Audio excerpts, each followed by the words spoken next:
तो दोस्तों, आज की इस वीडियो में हम भारत की कुछ पर्वत श्रृंखलाओं को याद करने की कोशिश करेंगे।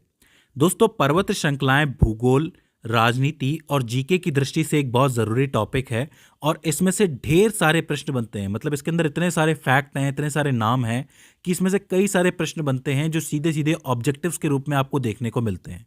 तो मेरी कोशिश रहेगी कि मैं आसान से आसान लैंग्वेज में आपको ये याद करवा सकूं। देखिए, क्षेत्रफल के लिहाज से भारत जो है दुनिया का 7वां सबसे बड़ा देश है और यहाँ पे कई सारी पर्वत श्रृंखलाएं हैं। भारत के संपूर्ण भूभाग में से 10.6% भाग के ऊपर पर्वत हैं और 18.5% भाग के ऊपर पहाड़ियां हैं। अब आप ये कहेंगे कि पर्वत और पहाड़ियों में क्या फ़र्क होता है? तो देखो, कोई भी पर्वत पर्वत तब कहलाता है जब उसकी ऊंचाई कम से कम 2000 फीट या फिर 600 मीटर की हो या फिर उससे ज़्यादा हो। वहीं जो पहाड़ियां होती हैं उनकी ऊंचाई हमेशा 2000 फीट से कम ही होती है। तो जो 2000 फीट से कम है वो सब पहाड़ियां कहलाती हैं और जो 2000 फीट से ज़्यादा हैं वो पर्वत और पर्वत श्रृंखलाएं कहलाती हैं। अब अगर आप बात करोगे पर्वत श्रृंखलाओं की, तो इनको आप भारत में दो हिस्सों में तोड़ सकते हो। एक तो आती है आपकी उत्तर और उत्तर पूर्वी राज्यों की पर्वत श्रृंखलाएं जो कि ऊपर की तरफ हैं, और एक आती है आपकी मध्य और दक्षिण भारत की पर्वत श्रृंखलाएं। मेरी कोशिश ये है कि मैं आपको दो पार्ट्स में ये वीडियो पढ़ाऊं क्योंकि इन्हें याद करना बहुत ज़रूरी है। मुझे सिर्फ काम नहीं निपटाना है, आपको ये चीज़ें याद करवानी है। आज हम उत्तर और उत्तर पूर्वी पर्वत श्रृंखलाओं को नोट्स और मानचित्र की मदद से समझने की कोशिश कर रहे हैं। तो देखो, उत्तरी पर्वत श्रृंखलाओं में सबसे महत्वपूर्ण पर्वत श्रृंखला है हिमालय पर्वत श्रृंखला। ये बात तो आप जानते हैं। हिमालय पर्वत श्रेणी जो है उसको आयु और नदियों के आधार पर बांटा जा सकता है, समझा जा सकता है। देखो, आयु के आधार पर अगर आप बात करोगे तो हिमालय की 3 श्रेणियां हैं। सबसे ऊपर आता है वृहद हिमालय या फिर महान हिमालय, जो कि सबसे उत्तर में मौजूद है, कुछ इस तरीके से। उसके बाद आता है मध्य हिमालय, जो कि दूसरे नंबर पे आती है श्रेणी, इस तरीके से चलती है। और तीसरे नंबर पे आता है शिवालिक हिमालय, जो कि सबसे दक्षिण में मौजूद है, इस तरीके से। अगर आप बात करोगे वृहद या फिर महान हिमालय की, तो इसकी औसत ऊंचाई है 6100 मीटर। यानी कि सभी पर्वतों की जो औसत ऊंचाई मिला दोगे तो वो 6100 मीटर होगी। और ये सबसे पुरानी पर्वत श्रेणी भी है। मतलब ये जो वृहद हिमालय है ये सबसे पुरानी है इन तीनों में से। अगर आप इसके निर्माण के समय की बात करोगे तो इनका निर्माण तकरीबन 40 से 50 मिलियन वर्ष पहले हुआ था, इयोसीन काल के दौरान। तो आपसे पूछा जा सकता है कि कितने वर्ष पहले इसका निर्माण हुआ था, तो आप लिखेंगे 40 से 50 मिलियन वर्ष पहले। विश्व की सबसे ऊंची चोटी माउंट एवरेस्ट भी इसी पर्वत श्रृंखला का हिस्सा है। मतलब ये जो सबसे उत्तर में जो श्रृंखला है इसी में आता है माउंट एवरेस्ट। उसकी ऊंचाई कितनी है? 8848 मीटर, मतलब 8.8 किलोमीटर। ठीक है। लेकिन मैं आपको बता दूं कि नेपाल में माउंट एवरेस्ट को माउंट एवरेस्ट नहीं कहा जाता है, वहाँ उसे सागरमथा के नाम से जाना जाता है। सागरमथा एक इंपॉर्टेंट नाम है, इसके नाम से पूछ लिया जाता है कि माउंट एवरेस्ट का दूसरा नाम क्या है। लेकिन कभी कभी सवाल ये उठता है कि ये पर्वत श्रृंखलाएं बनी कैसे हैं। तो देखिए, साइंटिफिक तौर पे यानी कि वैज्ञानिक तौर पे ये बात मानी जाती है कि जो भारतीय महाद्वीप की जो प्लेट है वो जब एशियन महाद्वीप की प्लेट से आके टकराई थी, तब दुनिया के सबसे नए पर्वत हिमालय पर्वत श्रेणी का निर्माण हुआ था। मतलब ये प्लेटें आपस में टकराई होंगी और इनके बीच में फिर कोई समुद्र नहीं रहा होगा और इस तरीके से हिमालय ऊपर आया होगा या फिर बना होगा। इसके बाद बात करते हैं शिवालिक हिमालय की। तो देखो, शिवालिक हिमालय जो है वो सबसे दक्षिण में स्थित है और सबसे बाहरी मानी जाती है और इसका निर्माण भी बहुत ज़्यादा पुराना नहीं है। इसका निर्माण 1.7 मिलियन वर्ष से 5 मिलियन वर्ष के पूर्व हुआ था और वो जो काल था वो सेनोजोइक काल के नाम से जाना जाता था। और इसके अलावा इन दोनों के बीच में जो हिमालय श्रृंखला आती है वो है आपकी मध्य हिमालय श्रेणी। आयु के आधार पर आप ये कह सकते हो कि सबसे उत्तरी भाग की जो श्रृंखला है वो सबसे पुरानी आप कह सकते हो और सबसे दक्षिणी भाग की जो श्रृंखला है वो सबसे नई आप कह सकते हो। ठीक है। इसके बाद हम बात करते हैं नदियों के आधार पे आप किस तरीके से हिमालय श्रृंखला को बांट सकते हो। तो देखो, हिमालय श्रृंखला को नदियों के आधार पे 4 तरीके से बांटा गया है, 4 प्रकार का कहा गया है। पहला है आपका कश्मीर पंजाब हिमालय। मतलब सतलज नदी और सिंधु नदी के बीच का जो हिस्सा आपको दिख रहा है, इस हिमालय को कश्मीर पंजाब हिमालय कहा जाता है। इसकी खास बात यह है कि इस हिमालय क्षेत्र की चौड़ाई दूसरे हिमालय क्षेत्रों से कई ज्यादा है। मतलब सबसे ज्यादा चौड़ा हिमालय क्षेत्र यही है। इस कश्मीर पंजाब हिमालय का जो विस्तार है वो कश्मीर, लद्दाख और हिमाचल प्रदेश के राज्यों में फैला हुआ है। मतलब इन 3 राज्यों में मेनली इसका विस्तार आपको देखने को मिलता है। अब इस पंजाब हिमालय में कई सारी पर्वत श्रेणियां हैं और बहुत इंपॉर्टेंट है, इनको आपको याद करना है। सबसे पहली और सबसे इंपॉर्टेंट होती है काराकोरम पर्वत श्रेणी, जिसको कृष्णागिरी के नाम से भी जाना जाता है। काराकोरम पर्वत श्रेणी को उच्च एशिया की रीढ़ की हड्डी के नाम से भी जाना जाता है। यानी ये जो सवाल है डायरेक्टली बनता है कि उच्च एशिया की रीढ़ की हड्डी कौन सी पर्वत श्रृंखला को कहा गया है, तो आप क्या लिखेंगे, काराकोरम पर्वत श्रेणी। ये जो पर्वत श्रेणी है ये दुनिया के सबसे भूवैज्ञानिक रूप से सक्रिय क्षेत्रों में से एक है, जहां पर दो महाद्वीप आके टकराए थे। सीधी सी बात है कि इतनी बड़ी प्लेटें टकराएंगी तो यहाँ पे वैज्ञानिक गतिविधि थोड़ी सी ज्यादा ही होगी, क्योंकि अंदर कुछ ना कुछ चल ही रहा होगा, तो सबसे ज्यादा सक्रिय रहती है ये जगह। ठीक है। अच्छा, विश्व का जो दूसरा सबसे बड़ा पर्वत है या फिर दूसरी सबसे बड़ी पर्वत चोटी है वो भी यहीं मौजूद है। उसका नाम है K2 गॉडविन ऑस्टिन, जिसकी ऊंचाई है तकरीबन 8,611 मीटर। तो आप ये कह सकते हो कि ये इंडिया की सबसे बड़ी चोटी है और विश्व की दूसरे नंबर की चोटी है, क्योंकि माउंट एवरेस्ट तो मैं नेपाल के अंदर है, जैसा कि मैं आपको बता चुका हूँ। इसके बाद दूसरी जो पर्वत श्रेणी यहाँ पर है वो है लद्दाख की पर्वत श्रेणी। देखो, विश्व की जो सबसे ज्यादा तीव्र ढाल वाली चोटी है, जिसको राकपोशी के नाम से भी जाना जाता है, वो यहीं मौजूद है। पूछ लिया जाता है, याद रखना ये सिर्फ इसी के लिए सबसे ज्यादा मशहूर है, राकपोशी के लिए, तो चीज आपको याद रखनी है। ठीक है।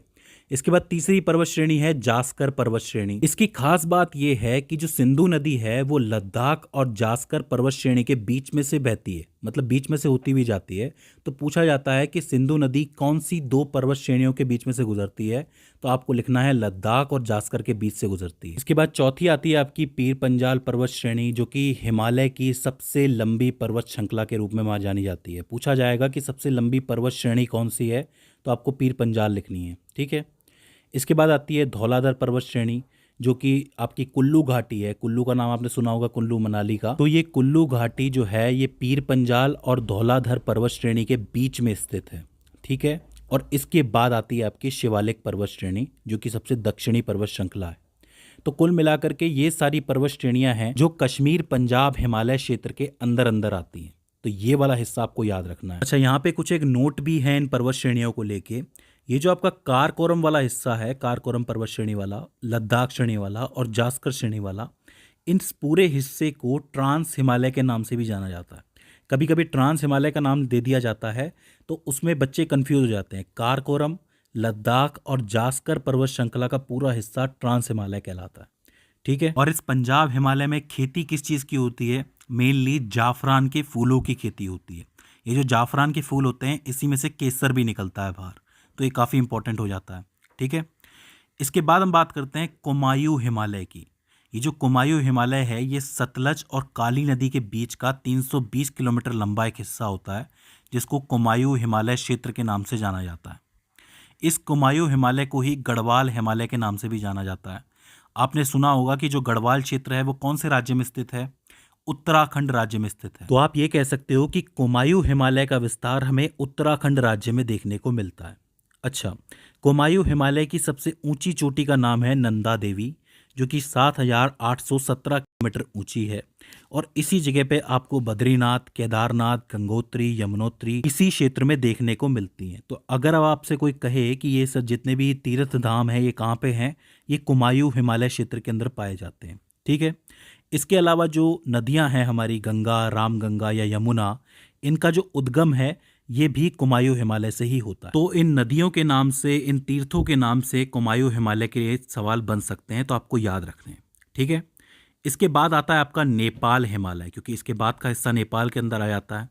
ये जो नेपाल हिमालय है ये काली नदी और तीस्ता नदी के बीच का 800 किलोमीटर का एरिया है। इस नेपाल हिमालय की सबसे ऊंची चोटी जो है वो माउंट एवरेस्ट है, 8,848 किलोमीटर। और इस हिमालय क्षेत्र में धौलगिरी, अन्नपूर्णा, मकालू, कंचनजंगा पर्वत ये सारे भी मौजूद हैं। देखिए, नाम से पूछा जाता है कि कौन कौन से पर्वत कौन कौन से क्षेत्रों में मौजूद हैं, तो ये धौलगिरी, अन्नपूर्णा के नाम से प्रश्न बनता है, तो ये आपको याद रखने। ठीक है। इसके अलावा कंचनजंगा भारत की दूसरे सबसे बड़ी चोटी है।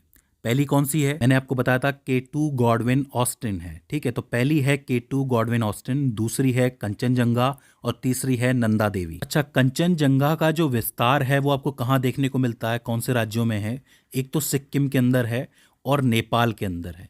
तो ये बात याद रखना है कि भारत में एक ही राज्य है जहाँ पे कंचनजंगा का विस्तार ज़्यादा है, वो है सिक्किम। ठीक है। तो ये हो जाता है आपका नेपाल हिमालय। इसके बाद आता है आपका असम हिमालय, जो असम हिमालय है वो तीस्ता नदी से शुरू होता है और ब्रह्मपुत्र नदी तक जाता है, तो ये एक बहुत बड़ा एरिया हो जाता है। ये जो आपको हिमालय दिख रहा है, असम हिमालय, ये असम, अरुणाचल प्रदेश और सिक्किम राज्य में फैला हुआ है। मेनली इसकी 3 जगह हैं, 3 राज्यों में आपको देखने को मिलता है और इसमें से कई सारी नदियां हैं जो भारत के कई हिस्सों में जाती हैं। ठीक है, अब देखो यहाँ पे 4 हिस्से हो जाते हैं आपके हिमालय के, आपने देख लिए सारे के सारे। पंजाब कश्मीर हो जाता है, दूसरा आपका ये कुमायूं हो जाता है, तीसरा नेपाल हो जाता है और चौथा असम हिमालय हो जाता है। इनमें से जितनी भी नदियां बाहर आती हैं वो यहाँ के ग्लेशियर्स के पिघलने की वजह से बाहर आती हैं और इसलिए ये नदियां हमेशा चलती रहती हैं। अब चूंकि ये चलती रहती हैं इसलिए इन्हें सतत वाहिनी भी कहा जाता है।